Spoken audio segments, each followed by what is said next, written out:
एक कक्ष में 600 बच्चियों को बैठा के अगर डिसिप्लिन की बात करेगा तो ये बिल्कुल भी उचित नहीं है, संभव ही नहीं। हार्डली इस कमरे के अकॉर्डिंग 190 से 120 बच्चे बैठ सकते हैं। 90 से 120 660 मतलब नामांकन है, 240 प्रेजेंट है। ये तो संभव ही नहीं कि कोई क्लास ले पाएंगे। ठीक है, आप निश्चिंत रहिए, हम लोग इस विषय में बहुत जल्द आगे बढ़ते हैं और आपकी जो असुविधा है उसके लिए खेद है, लेकिन हम लोग उस दिशा में आगे बढ़ेंगे, काम कर रहे हैं। ये कौन सा क्लास है? 11 है। फैकल्टी क्या है? आर्ट्स। पढ़ाई लिखाई ठीक से कर रहे हैं ना? देखिए, मन लगा के पढ़िएगा ना, क्योंकि हम लोग जो है मिडिल क्लास फैमिली से आते हैं। भले आपके प्रिंसिपल आपके साथ खड़े हैं, आपके एमएलए भी आपके साथ खड़े हैं, लेकिन हम लोग मिडिल क्लास फैमिली से आते हैं और हमारी पूंजी शिक्षा ही है। हमारे मम्मी पापा के पास उतने पैसे नहीं है कि अगर हम शिक्षा में अच्छा नहीं करेंगे तो हम कोई बढ़िया व्यापार को आगे बढ़ा सकते हैं, हम बड़े शहरों में जाके अपने आप को स्थापित कर सकते हैं। हमारी पूंजी ही हमारा एजुकेशन है। हम जितना बेहतर से यहाँ से निखर के जाएंगे उतना हम अपने आप को स्टेब्लिश करेंगे। तो इसलिए आप लोग किसी भी प्रकार का कोई कंप्रोमाइज नहीं कीजिएगा। हम जानते हैं कि हो सके आपको समस्या आएंगी, क्योंकि बहन लोग को थोड़ी आ सकती है, क्योंकि आज भी लोगों की मानसिकताएं वैसी हैं, लेकिन आप निश्चिंत रहिए, अब जमाना बदला है, जमाने के लोगों की सोच बदली है और हमें लगता है कि बेटा और बेटी को समान दृष्टिकोण से लोग देख रहे हैं। तो आपको भी कुछ अगर सुविधाएं आएंगे तो उससे आपको पार जाना है और कभी शिकायत और समस्या को लेकर अपनी पढ़ाई से कंप्रोमाइज मत कीजिएगा, इस चीज से कंप्रोमाइज मत कीजिएगा। देखिए, हम दूसरा का उदाहरण नहीं देंगे, आपके बीच आपके एमएलए खड़े हैं और हम आपको बताना चाहेंगे, हम अभी भी स्टूडेंट हैं। अभी हम धनबाद विनोद बिहारी महतो विश्वविद्यालय से डॉक्टर ऑफ फिलोसफी के स्कॉलर हैं और ऐसा नहीं कि कंटिन्यू 2018 में हमारा एडमिशन है, बीच में 2 साल बाधित हुआ है, क्योंकि इसमें होता है कि साल में 1.5 साल में आपको प्रेजेंट करना पड़ता है अपना थीसिस। तो हम अभी भी कंटिन्यू हैं, क्योंकि हमने कभी एजुकेशन से कंप्रोमाइज नहीं किया है। कभी आज हम आपके एज एमएलए के रूप में आपके बीच खड़े हैं और हमें तो लगता है कि आप कम से कम हमसे बेहतर परिवार से ताल्लुक रखते होंगे, क्योंकि हम उतना समय नहीं कि हम आपको अपनी घटना सुनाए, लेकिन संक्षिप्त में इतना बताना चाहेंगे कि हमने उस माँ ने हमें पढ़ाया है जिसने 28 साल की उम्र में अपने पति को खोया था। मात्र 28 ईयर हमारी माँ की आयु थी। हमारा जो छोटा भाई था वो मैंने गर्भ नहीं था, उसका जन्म भी नहीं हुआ, तो दुनिया उसने देखा नहीं, तो उस समय हमारे पिता को हमारी माँ ने खोया था।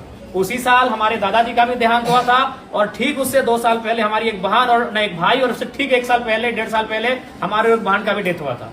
तो उस परिस्थिति में एक स्त्री ने हमारा परवरिश किया और आज आपके एमएलए के रूप में हम हैं। हमने कभी एजुकेशन से कंप्रोमाइज नहीं किया है।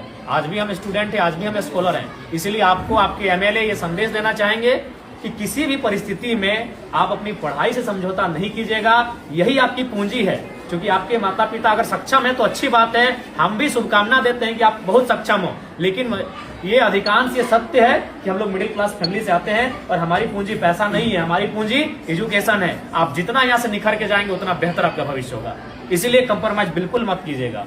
अगर आप पढ़ के जाएंगे तो कोई ना कोई रास्ता मिल जाएगा।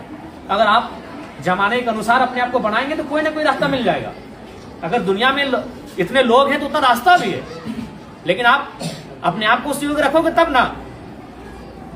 इसलिए आपको हमारी शुभकामनाएं हैं, आप लोग बेहतर करें और जो भी आपकी समस्या है उनको हम लोग जानने के लिए आपके बीच आए हैं। आपके तमाम शिक्षक प्रिंसिपल महोदय सब हमारे साथ, हम लोग विजिट कर रहे हैं और जो भी समस्याएं छनकर आएगी उनको लेकर हम लोग काम करेंगे। ठीक है, तो हम ठीक है, आप पढ़ाते रहो। सबसे पहले हमारी बात को आप लोग सुनिए। 10 में है ना? देखिए, 10 में अगर आप है तो अभी ये महीना है दिसंबर का, आपके पास काफी कम समय है। इसलिए आपसे हम यही संदेश मेरा रहेगा कि आपको अभी यहाँ से पूरा अलर्ट रहना है। इसलिए बाबू साहब की देखिए, अभी जनवरी आएगा, आप कुछ दिन पिकनिक में चला जाएगा, फिर मकर संक्रांति आएगा, फिर सरस्वती पूजा आएगा।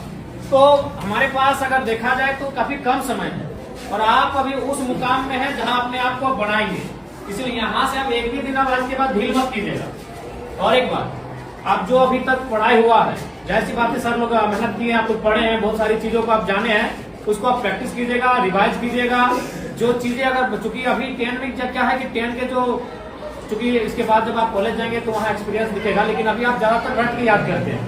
कोई भी चीजें उसको रटते हैं, 4 बार 5 बार रटते हैं, तो उसके बाद भी अगर मान के चले आपसे भूल होता है तो उसको आप हाथ से प्रैक्टिस कीजिएगा। क्योंकि आप जितना पढ़ के रट के याद करोगे उससे ज्यादा आप हाथ से अगर लिखोगे ना 3 बार 4 बार तो उसको आप याद हो जाएगा। जो चीजें आपको लगता है कि नहीं इसको हम मेमोरी नहीं कर पा रहे हैं, याद नहीं कर पा रहे हैं, तो उसको आप कम से कम हाथ से प्रैक्टिस कीजिएगा। कई बार रफ लीजिएगा, उस रफ में 4 बार 5 बार लिखिएगा उस प्रश्न का उत्तर, तो आपको याद होने लगेगा। और एक बात सबसे महत्वपूर्ण याद रखिएगा, क्योंकि आप अभी अपने जीवन का सबसे महत्वपूर्ण उम्र में है, यही है ये जो एज होता है ना, ये इसको हम लोग टीन एज कहते हैं। हमको अपने आप को बनाना भी यही है और बिगाड़ना भी यही है। अब ये डिपेंड आप पे करता है। देखिए आपके माता पिता तो इस उम्मीद से आपको भेजे कि मेरा बेटा वहां जाएगा, गुरुजी के सानिध्य में बैठेंगे, पढ़ेंगे तो पढ़ के आएंगे, लेकिन अब आप यहाँ क्या व्यवहार करते हैं ये आप पे डिपेंड करता है। तो इसीलिए आप यहाँ 4 घंटा 5 घंटा 6 घंटा समय देते हैं, तो उस 6 घंटा का रिजल्ट आना चाहिए ना। मान लीजिए सपोज दैट अगर किसी भाई को अगर पढ़ने में मन नहीं लग रहा है, तो मान के चलो वो 6 घंटा अगर सिर्फ वो ग्राउंड में दौड़ेगा तो इस राज्य के नंबर 1 धावक बनेगा कि नहीं। अगर वो पहाड़ में ही चढ़ेगा, अगर वो गीत ही 6 घंटा प्रैक्टिस करेगा तो एक बेहतरीन गीतकार बनेगा कि नहीं। तो हमारे कहने का मतलब है आप यहाँ 6 घंटा समय दे रहे हैं, और जहां आप समय दे रहे हैं वहां से अगर कुछ रिजल्ट नहीं हासिल करेंगे तो फिर गलत बात है कि नहीं। तो इसलिए आप यहाँ 6 घंटा समय दे रहे हैं अपना, 5 घंटा आप समय दे रहे हैं, तो इसलिए यहाँ से आपको परिणाम हासिल करके जाना है, यहाँ से आपको रिजल्ट लेके जाना है। इस बात को आपको ध्यान में रखना है, ठीक है। बाकी आपको जहां असुविधा होगी, आपके शिक्षक आपके प्रिंसिपल तो साथ में ही, आपके विधानसभा के आपके एमएलए हम भी आपके साथ हैं। जहां हमारी आपको जरूरत पड़ेगी आप हमें बेहतर याद कीजिएगा, ठीक है। आज चूंकि समय का अभाव है, 1 घंटे हम आपको ले लेते हैं, लेकिन समय का अभाव है। जैसे बच्चा का गार्जियन अभिभावक एक ही हो गया, अच्छा हम लोग भेजे हैं सर, एक ही वाला अनाज बचाना मिलता है। हाँ, तो जो 7-8 बच्चा हम लोग भेजे जिला के लिए सामाजिक सुरक्षा, हाँ तो उनको सब पैसा 30,000 रुपया महीना मिलता है। ठीक है। हम 8 या 10 को आप लोग भेजे, ठीक, इसको हमको संज्ञान में रखिएगा। क्योंकि उनको मालूम है अगर हम खेती में मन नहीं लगाएंगे तो फसल नहीं होगा, फसल नहीं होगा तो परिवार का अनाज नहीं होगा। किसी को मन नहीं लगता, जब धान काटने के लिए जाते हैं पूछेगा मन लगता है? मन लगता है सिनेमा देखने में, मन लगता है मेला घूमने में, मन लगता है शॉपिंग करने में। काम में मन नहीं लगता है, वहां लगाना पड़ता है, क्योंकि वही काम आपका पहचान है, वही काम आपका कर्म है, तो मन वहां लगाना पड़ता है। अभी आपका कर्म है आपका शिक्षा अर्जन करना, ये आपका कर्म है, इसलिए आपको मन लगाना है। और लगता है तो अच्छी बात है, अगर लगता है तो अच्छी बात है, और नहीं लगता है तो लगाना पड़ेगा। और बाकी आपकी समस्याओं से हम लोग अवगत हो रहे हैं, काफी समस्याएं हैं आपके विद्यालय में, और आपकी समस्याओं का निराकरण के लिए हम लोग हमेशा प्रयासरत रहेंगे। और आप लोग बढ़िया से मन लगा के पढ़िए, हमारी शुभकामनाएं हैं। अगर कुछ समस्याएं होंगी आप सीधा हमसे संपर्क कीजिएगा, और बेहिचक अपनी बात को रखिएगा, डर भय मत कीजिएगा कि हम आपके एमएलए हैं, हम आपके